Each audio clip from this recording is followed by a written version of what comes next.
Bismillahirrahmanirrahim. Assalamualaikum warahmatullahi wabarakatuh. Ketemu lagi dengan saya Supono, masih di materi Code Igniter di mata kuliah pemrograman web 1.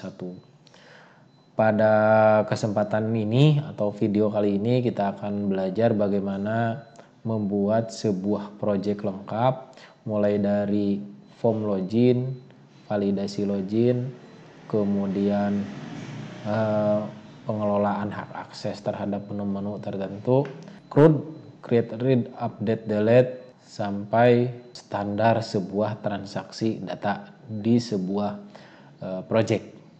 Realnya adalah kita akan membuat sebuah sistem informasi. Oke, kita akan dapatkan nanti hasilnya kurang lebih seperti ini. Misalnya ya, ini bukan hasil nantinya, tapi nanti kita akan punya fitur seperti ini. Ada form login di sini, memasukkan username dan password. Kemudian nanti kita akan mendapatkan sebuah dashboard seperti ini, di mana kita bisa mengelola data insert, update, delete, dari mulai menampilkan dari sebuah tabel ataupun dari beberapa tabel, atau sering dikenal dengan istilah join tabel, yaitu menggabungkan beberapa tabel dalam sebuah tampilan.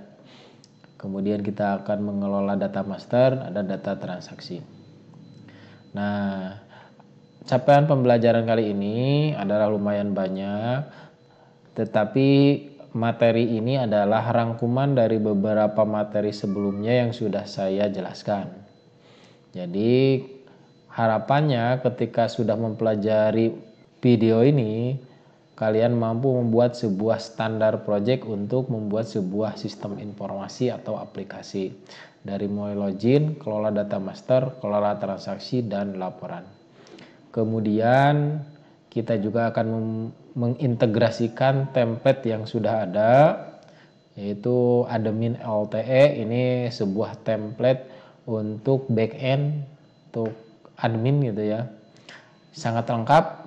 Jadi kita tinggal mengintegrasikannya dari mulai form login, menampilkan data, tampilan data maksudnya ya, tampilan grafik dan seterusnya, ini sudah lengkap. Ini sudah saya jelaskan untuk pengintegrasian template. Videonya ada di deskripsi video ini. Ini sudah saya bahas sebelumnya. Jadi nanti mungkin ada beberapa yang saya skip untuk kegiatan implementasi integrasi template. Kemudian yang berikutnya juga mampu membuat sistem templating. Nah, templating yang dimaksud adalah bagaimana beberapa halaman kita buat sebuah template yang memang memudahkan untuk pengelolaan, menampilkan tampilan. Jadi kita tidak usah menulis ulang untuk bagian header dan footer. Nanti ada sistem templating atau layout namanya. Kemudian membuat sistem login, ini juga sudah dibahas di materi-materi sebelumnya. Silahkan lihat video di link deskripsi video ini. Kemudian CRUD dengan harfiah code, pengelolaan datanya nanti ini juga sudah saya jelaskan. Nanti kita akan coba memodifikasi model dari harfiah code ini. Bawaan ini kita akan coba memodifikasi sesuai dengan kebutuhan. Dan nantinya model dari harfiah code ini kita modifikasi dengan menggunakan join tabel. Kemudian form bawaan harfiah code kita modifikasi sesuai dengan kebutuhan. Dan berikutnya adalah membuat drop down atau select dari sebuah database. Pilihan-pilihan data di mana drop down atau select optionnya itu ngambil dari database. Nah, karena capaian pembelajaran ini banyak, jadi disiapkan kuotanya, disiapkan waktunya untuk menyimak sampai dengan selesai. Lumayan ya. Oke, apa yang harus diperlukan? Pertama, web server saya menggunakan XAMPP versi 3.2.3. Kalian bisa menggunakan yang lain ya, ada WAM server, PHP Triad, dan seterusnya. Kemudian Code Igniter sebaiknya gunakan versi 3 ya, karena kalau versi 4 ada beberapa yang memang berbeda. Admin LTE saya menggunakan versi 3.0.3.5.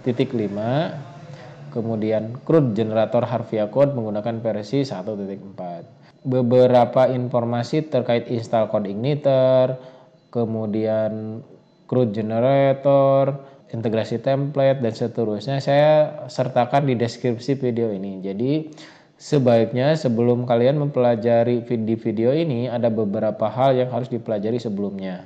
Misalnya tentang login, integrasi template, CRUD harfiah code, dan lainnya. Semua video sudah saya lampirkan di deskripsi.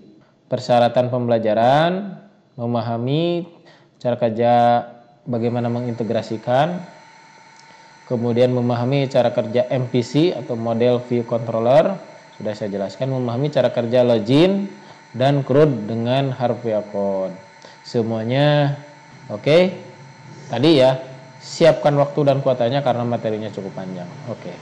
Kita akan membuat sebuah sistem informasi perpustakaan di mana orang daftar meminjam meminjam buku kalau sebagai member, kemudian dia bisa mencari buku. Sedangkan sebagai petugas perpustakaan dia bisa melakukan transaksi apa aja, transaksi peminjaman dan pengembalian. Oke, kita coba rancang database-nya dulu. Adapun nanti fitur atau kebutuhan fungsional dari aplikasi ini adalah sebagai berikut. Pertama, kita bisa mengelola data master. Ada kelola user. User ini digunakan untuk mengelola hak akses dari mulai member, kemudian operator, petugas perpustakaan, admin misalnya, dan sesuaikan aja. Kemudian kelola data anggota atau member dari perpustakaan tersebut. Kemudian kelola data buku, ada kelola kategori buku. Di sisi lain juga ada data transaksi, di mana ada dua, yaitu peminjaman buku dan pengembalian buku. Apa bedanya data master sama data transaksi? Data transaksi itu biasanya digunakan untuk mengambil dari data master yang sifatnya itu transaksional gitu ya. Sering lah data update-nya itu. Misalnya untuk transaksi peminjaman buku, dia akan ngambil dari tabel anggota dan tabel buku. Kemudian fitur lain, kita akan membuat sistem login yang sudah kita jelaskan sebelumnya, dan tampilan menu sesuai dengan hak akses. Nanti kalau member login, beda tampilannya dengan ketika operator login atau admin login. Jadi ini aplikasi yang sangat sederhana, harapannya nanti kalian bisa mengembangkan yang lebih kompleks. Nah, ini rancangan tabel yang akan kita buat. Ada 5 tabel, dari mulai tabel buku, ada hubungannya dengan kategori, jadi satu kategori banyak buku. Kemudian ada transaksi. Transaksi ini menghubungkan dua tabel, buku dan user ya. Oke, itu gambaran umum akan membuat aplikasi apa kita.